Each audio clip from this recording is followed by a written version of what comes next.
My brother made me sleep on couch. When I lost my job, telling everyone I'm the family leech. When his wife found his dating app, guess whose messages I'd been saving for 6 months? I lost my job 6 months ago. The company I'd worked at for 10 years underwent massive changes, and suddenly I was among hundreds let go. With the current economy, my savings disappeared faster than I expected, mostly into my apartment's ridiculous rent. After 3 months of rejections and dwindling funds, I had to make the hardest call of my life, asking my older brother Nolan if I could crash at his place temporarily. Nolan is the successful sibling. Nice house in the suburbs, BMW in the driveway, and the kind of smugness that only comes from thinking you're better than everyone else. But he's my brother, and his wife Alice is genuinely one of the sweetest people I know. So when he agreed to let me stay, I was relieved. That relief lasted exactly 3 days. First red flag. Nolan insisted I sleep on their living room couch despite having a fully furnished guest room. His reason? We need to keep it ready for actual guests. Ouch. But I was desperate, so I swallowed my pride and accepted it. The real fun started during week 2. Nolan began making these little comments during dinner. You know, Ruby, at your age, most people have their lives figured out. Or my personal favorite. It's interesting how some people just can't handle adult responsibilities. Alice would shoot him looks, but he'd just smile that condescending smile of his. Then came the family gossip.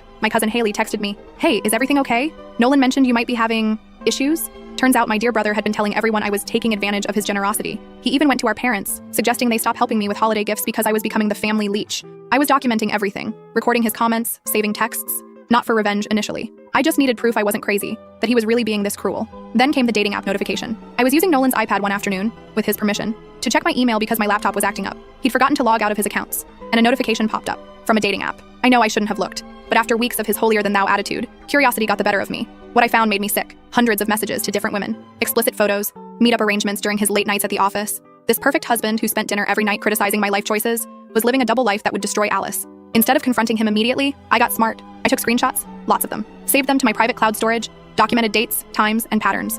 Every time he came home late, I noted it, matched it to his dating app activity, built a solid case, piece by piece. For 6 months, I played the perfect house guest, cleaned, cooked, kept quiet during his verbal jabs, all while watching him dig his own grave deeper and deeper. The hardest part was seeing Alice's face when he'd come home late, knowing what I knew. But I needed to be strategic. I needed a job lined up before I could risk being kicked out. Last week, everything aligned perfectly. During our monthly family dinner at our parents' house, Nolan was in rare form. He started his usual routine about my unemployment, but this time went further, suggesting I might be stealing from them. That's when Alice spoke up, her voice shaking. "Actually, I found something strange on your iPad today, honey." The look on Nolan's face was priceless. Before he could speak, I pulled out my phone and started playing my collection of his degrading comments. Then, while everyone sat in shocked silence, I pulled up the dating app screenshots. 6 months worth. "Since we're talking about taking advantage," I said, "let's discuss how you've been taking advantage of your wife's trust." Alice broke down crying. Mom nearly fainted. Dad, who's always seen Nolan as the golden child, just sat there, mouth open. Nolan tried claiming the messages were fake, but I had timestamps, photos he'd taken inside his office, hotel receipts he'd saved in his cloud. Alice left with my parents that night. She's filing for divorce and staying with them while she sorts things out. Was I wrong to wait 6 months? Maybe.